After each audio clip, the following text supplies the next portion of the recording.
You can see our DXY analysis as our price has fallen.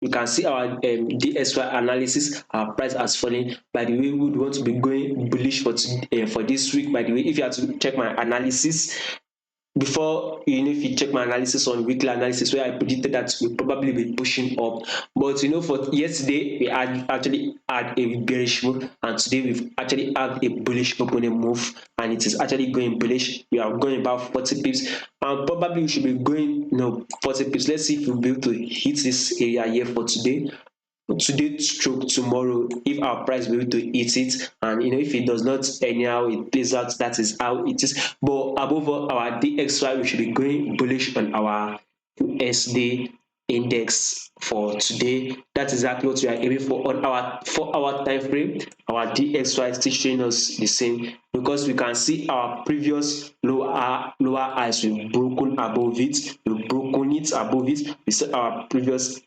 lower lows, then previous higher highs. We actually got a previous, we also have a lower lows, but we are actually going that bullish, whereby breaking our previous lower highs, and we will continue going bullish. Let's see, take profits here, one, and probably take profit here too. That should be giving us about 65 pips, to grab, take profits one, a short thing to grab, and 140 plus pips. If you can grab it today, you should be able to grab it all tomorrow. So that is exactly what our index is showing us.